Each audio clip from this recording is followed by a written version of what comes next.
Jā, tava dienas kārts ir dižpriesteris, tad šodien ir laiks ieklausīties savā iekšējā skolotājā un meklēt gudrību. Šī kārta simbolizē tradīcijas, gudrību, morāles principus un izpratni par lielāku dzīves kārtību. Dižpriesteris nav impulsīvs.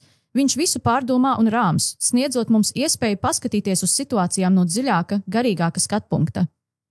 Dižpriesteris aicina šodien ieviest kādu rituālu vai tradīciju savā ikdienā. Vai esi apsvērusi kaut ko tik vienkāršu kā rīta tejas rituālu, pastaigu svaigā gaisā vai meditācijas mirkli?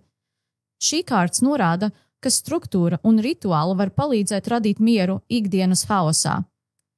Tāpat dižpriesteris atgādina par mācīšanos. Ja kaut ko nezini, šodien ir lieliska diena, lai sāktu meklēt informāciju. Iespējams, ka tu vari rast padomu no kāda pieredzējuša drauga vai mentora, kurš jau ir izgājis tam cauri, ar ko tu saskaries. Darba vidē dižpriesteris norāda, ka šodien nevajadzētu mēģināt izgudrot jaunu riteni. Tā vietā koncentrējas uz jau esošajiem procesiem un sistēmām. Vai viss ir pareizi sakārtots, vai seko līdzi noteikumiem un norādījumiem? Šī kārts liek saprast, ka rīkojoties atbilstoši noteikumiem, šodien vari sasniegt daudz vairāk nekā mēģinot kaut ko radikāli mainīt. Tāpat tā mudina meklēt atbildes pie kāda gudrāka kolēģa vai padomdevēja. Iespējams, viņu pieredze būs zelta vērtē. Attiecību kontekstā dižpriesteris simbolizē uzticību, cieņu un kopīgas vērtības. Ja esi attiecībās, šodien ir piemērots laiks, lai pārunātu svarīgus jautājumus, piemēram, jūsu kopīgās prioritātes un nākotnes plānus. Vai jūs apskatāties vienā virzienā? Dižpriesteris aicina veidot attiecības uz spēcīga pamata, kas balstās apusējā cieņā un kopīgā izpratnē. Ja esi viena, šī kārts norāda, ka vispirms jāatrod pašai sava iekšējā harmonija un jāzina, ko tu meklē partnerī. Dižpriesteris aicina uz emocionālu līdzsvaru un paļaušanos uz lielāku dzīves plānu. Ja jūti nemieru vai šaubas, šī kārts atgādina, ka atbildes uz visiem jautājumiem nevienmēr ir uzreiz pieejamas. Uzticies procesam un mēģini iedziļināties sevī, reizēm pat vienkārši saruna ar sevi var dot daudz skaidrības. Tātad, ja tava dienas kārts ir dižpriesteris, tad šodienas uzdevums ir ieklausīties savās vērtībās un meklēt gudrību sevī vai pie kāda, kuram uzticies. Atceries, dzīves lielākie noslēpumi bieži vien atklājas tikai tad, kad esam gatavi apstāties un klausīties. Tāpēc nebaidies uzdot jautājumus, meklēt atbildes un uzticēties tam, ka tevī jau ir gudrība, kas nepieciešama, lai tiktu uz priekšu.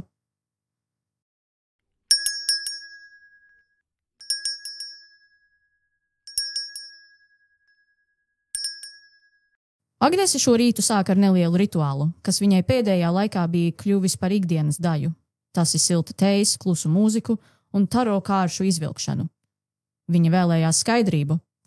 Jau mēnesi viņu nodarbināja jautājums par attiecībām ar Edgaru, vīrieti, kuru viņa bija satikusi tiešsaistes iepazīšanās vietnē. Viņš bija pieklājīgs, gudrs un uzmanīgs, tomēr kaut kas šķiet neatrisināts. Kārts, ko viņa šodien izvilka, bija dižpriesteris. Pārdomājot tā simboliku, Agnes atcerējās, ka dižpriesteris bieži norāda uz ētiku, dziļu gudrību un saikni ar augstākām vērtībām.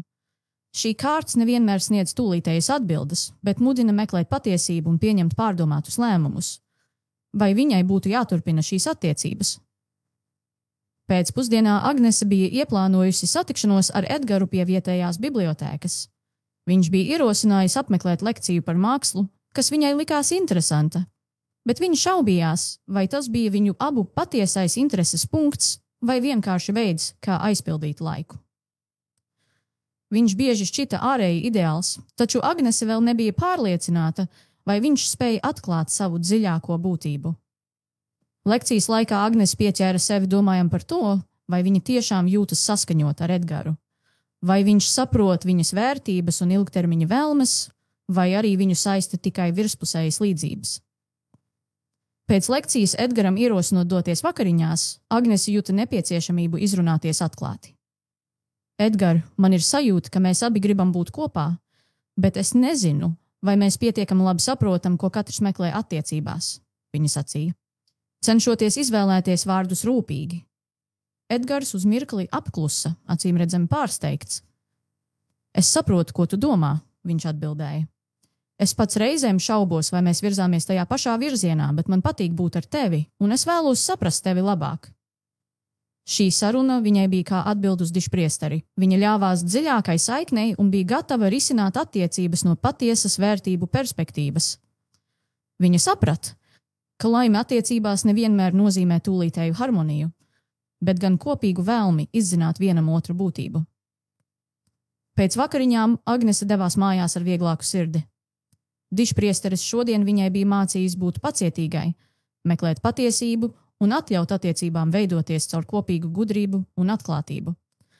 Viņa apzinājās, ka atbildes nevienmēr nāk ātri, bet tas nenozīmē, ka ceļš nav vērtīgs.